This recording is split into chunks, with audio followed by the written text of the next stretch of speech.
नमस्कार विद्यार्थी मित्रांनो, चला तर आता आपण या व्हिडिओमध्ये आणखी काही इम्पॉर्टंट क्वेश्चन पाहणार आहोत, जेणेकरून तुम्हाला एक्झाममध्ये याचा फायदा होईल.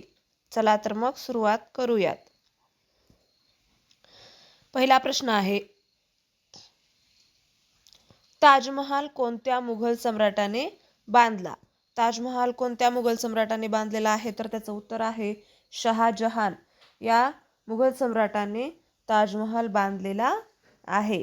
दुसरा क्वेश्चन बघा, भारतातील पहिली जनगणना कधी झाली? भारतातील पहिली जनगणना झालेली आहे 1970-71 मध्ये भारतातील पहिली जनगणना झालेली आहे. तिसरा प्रश्न बघा पुढचा, भारतातील पहिला अणुविद्युत प्रकल्प कोठे सुरू करण्यात आला? भारतातील पहिला अणुविद्युत प्रकल्प हा तारापूरमध्ये सुरू करण्यात आलेला आहे. पुढचा प्रश्न आहे, अरवली या प्राचीन पर्वत रांगेतील सर्वोच्च शिखर कोणते आहे? तर त्याचं उत्तर आहे गुरु शिखर हे अरवली या प्राचीन पर्वत रांगेतील सर्वोच्च शिखर आहे. विद्यार्थी मित्रांनो, तुम्ही अगोदर व्हिडिओ पॉज करायचा आहे आणि प्रश्नाचं उत्तर बघायचं आहे. चला पुढचा प्रश्न बघू. भारताचा पहिला कृत्रिम उपग्रह कोणता आहे? तर आर्यभट्ट हा भारताचा पहिला कृत्रिम उपग्रह आहे. सहावा क्वेश्चन आहे, आंतरराष्ट्रीय मानवाधिकार दिन कधी साजरा केला जातो? कधी केला जातो? तर तो 10 डिसेंबर रोजी साजरा केला जातो. सातवा प्रश्न बघा, महाराष्ट्रातील विधानसभा सदस्यांची संख्या किती आहे? तर किती आहे ती? 78 आहे. क्ष किरणांचा शोध कोणी लावलेला आहे? क्ष किरणांचा शोध विल्यम रॉन्टगेन यांनी लावलेला आहे. पुढचा प्रश्न आहे, कर्कवृत्त भारत देशाच्या एकूण किती राज्यांमधून जाते? किती राज्यांमधून जाते ते? तर 8 राज्यांमधून जाते. इम्पॉर्टंट क्वेश्चन आहे. कर्कवृत्त भारत देशाच्या 8 राज्यांमधून जाते. पुढचा प्रश्न, जैन धर्मियांचे प्रथम तीर्थंकर कोण? ते कोण आहेत? ऋषभ. कोण आहेत? ऋषभ. पुढचा प्रश्न बघा, मुस्लिम धर्मियांचे पवित्र ठिकाण मक्का हे कोणत्या देशामध्ये आहे? ते कुठे आहे? तर सौदी अरेबियामध्ये आहे. चला पुढचा प्रश्न बघू, पक्ष्यांसाठीचे प्रसिद्ध भरतपूर राष्ट्रीय उद्यान कोणत्या राज्यात आहे? तर ते कुठे आहे? तर राजस्थानमध्ये आहे भरतपूर राष्ट्रीय उद्यान. पुढचा प्रश्न, भारतातील पहिला लोह पोलाद कारखाना कोठे उभारण्यात आला? तर कुठे उभारण्यात आला होता? कुल्टी. ते कुठे आहे? तर पश्चिम बंगालमध्ये आहे. पुढचा प्रश्न पहा, सर्वात जास्त समुद्र किनारपट्टी लाभलेला महाराष्ट्रातील जिल्हा कोणता? तर तो आहे रत्नागिरी. रत्नागिरीला किती लाभलेला आहे? 237. एकूण किती आहे? तर 720. लक्षात ठेवा. पुढचा प्रश्न, कोयना नगराला कोणत्या वर्षी भूकंपाचा भीषण तडाखा बसला होता? तर तो 1967 मध्ये बसलेला होता. पुढचा प्रश्न, देशातील पहिले मातीचे धरण कोणते आहे? ते आहे गंगापूर. गंगापूर हे देशातील पहिले मातीचे धरण आहे. पुढचा प्रश्न बघा, महाराष्ट्रातील कोणते शहर ग्रीन सिटी म्हणून ओळखले जाते? बघा, ग्रीन सिटी म्हणून आपल्या नागपूरला ओळखलं जातं. पुढचा प्रश्न आहे, भारत व चीन या 2 देशादरम्यानच्या सरहद्दीचे नाव काय आहे? तर काय आहे? मॅकमोहन रेषा. जगातील दुसरे व भारतातील सर्वोच्च शिखर कोणते आहे? तर ते आहे K2 गॉडविन ऑस्टिन असं सुद्धा त्याचं नाव आहे. पुढचा प्रश्न, पश्चिम घाटातील सर्वाधिक उंचीचे शिखर कोणते आहे? कोणते आहे रे? अन्नाईमुडी. अन्नाईमुडी म्हणतात त्याला. अन्नाईमुडी हे पश्चिम घाटातील सर्वाधिक उंचीचे शिखर आहे. पुढचा प्रश्न, माजुली हे जगातील सर्वात मोठे बेट कोणत्या नदीच्या पात्रात आहे? कोणत्या नदीच्या पात्रात आहे? तर ते ब्रह्मपुत्रा नदीच्या पात्रामध्ये आहे. पुढचा प्रश्न, भारतातील सर्वात लांब नदी कोणती आहे? तर ती आहे गंगा. आणि जर म्हणलं महाराष्ट्रातील कोणती आहे म्हणलं तर ते आहे गोदावरी. पुढचा प्रश्न, भारतीय पठारावरील सर्वात लांब नदी कोणती? भारतीय पठारावरील सर्वात लांब नदी आहे गोदावरी. भारतीय पठार म्हणले बरं का, हे पठारावरील. पुढचा प्रश्न, भारतातील सर्वात जास्त लांबीची पश्चिम वाहिनी नदी कोणती? ती आहे नर्मदा. भारतातील सर्वात जास्त लांबीची कसं पश्चिम वाहिनी इकडं वाहते असं नदी कोणती आहे? तर ती नर्मदा. पुढचा प्रश्न, अंदमान समूहातील कोणत्या बेटावर भारतातील एकमेव जागृत ज्वालामुखी आहे? ते आहे बॅरन बेट.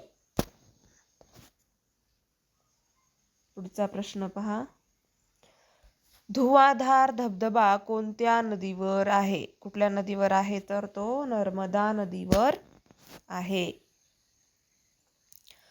पुढचा प्रश्न, भारताची सर्वात जास्त लांबीची भूसीमा कोणत्या देशाला लागून आहे? कोणत्या देशाला आहे ती? बांगलादेशला लागून आहे. भारताची सर्वात कमी लांबीची भूसीमा कोणत्या देशाला लागून आहे? ती आहे अफगाणिस्तान. 29वा प्रश्न बघा, भारतातील सर्वात लांब पुळण मरीना कोणत्या राज्यात आहे? ते आहे तामिळनाडूमध्ये. कुठं आहे? तामिळनाडूमध्ये. पुढचा प्रश्न, सुंदरलाल बहुगुणा यांचे नाव कशाशी संबंधित आहे? कशाशी संबंधित आहे रे त्यांचं? चिपको आंदोलन. ते कशाशी संबंधित आहे? झाडाशी संबंधित आहे. पुढचा प्रश्न, राज्यसभेचे पदसिद्ध अध्यक्ष कोण असतात? ते असतात उपराष्ट्रपती.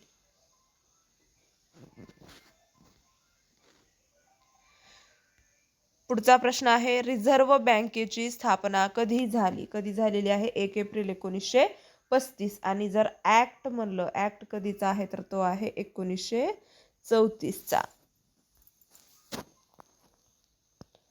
पुढचा प्रश्न पहा, भारतातील 14 बँकांचे राष्ट्रीयकरण कधी करण्यात आले? ते आलेलं आहे 19 जुलै 1969 मध्ये. पुढचा प्रश्न, नियोजन आयोगाची स्थापना केव्हा झाली? तर 15 मार्च 1950 मध्ये. आता ह्यालाच रिप्लेस करून काय आलेलं आहे? तर नीती आयोग.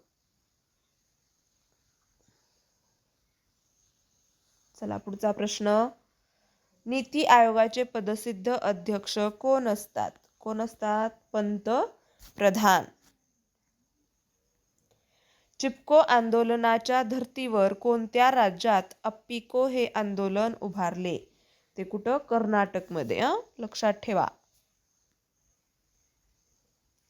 पुढचा प्रश्न आहे, आशिया खंडातील पहिला सहकारी साखर कारखाना कोठे सुरू करण्यात आला? तर कुठे सुरू करण्यात आलेला होता? तर प्रवरानगर येथे आशिया खंडातील पहिला सहकारी साखर कारखाना सुरू करण्यात आलेला होता.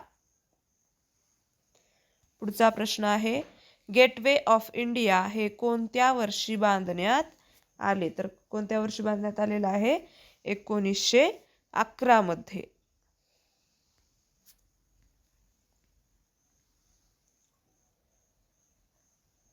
पुढचा प्रश्न आहे, महाराष्ट्राचे भरतपूर म्हणून कोणते अभयारण्य ओळखले जाते? तर कोणते आहे तर ते नांदूर मधमेश्वर हे अभयारण्य महाराष्ट्राचे भरतपूर म्हणून ओळखले जाते.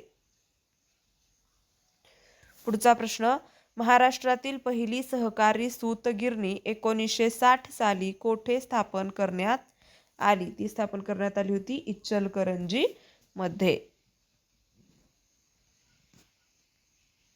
पुढचा प्रश्न, महाराष्ट्राचे मँचेस्टर असे कोणत्या शहरास मानले जाते? त्याचं पण उत्तर काय आहे तर इचलकरंजी.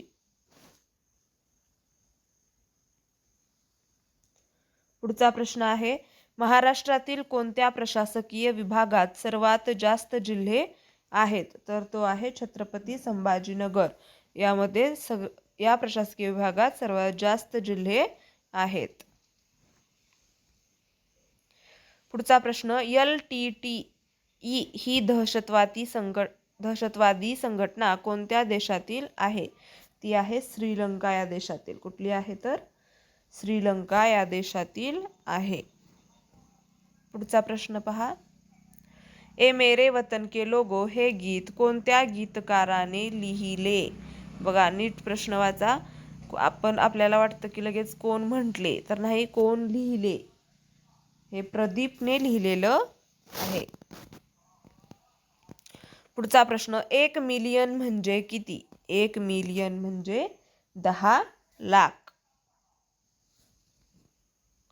भारताची परदेशातील गुप्तचर यंत्रणा कोणती? हा पुढचा प्रश्न, गुप्तचर यंत्रणा कोणती आहे तर raw, research and analysis wing. पुढचा प्रश्न, ऑलिम्पिकमध्ये व्यक्तिगत सुवर्णपदक मिळवणारा पहिला भारतीय खेळाडू कोण आहे? तो कोण आहे तर अभिनव बिंद्रा. ऑलिम्पिकमध्ये व्यक्तिगत सुवर्णपदक मिळवणारा पहिला भारतीय खेळाडू अभिनव बिंद्रा आहे.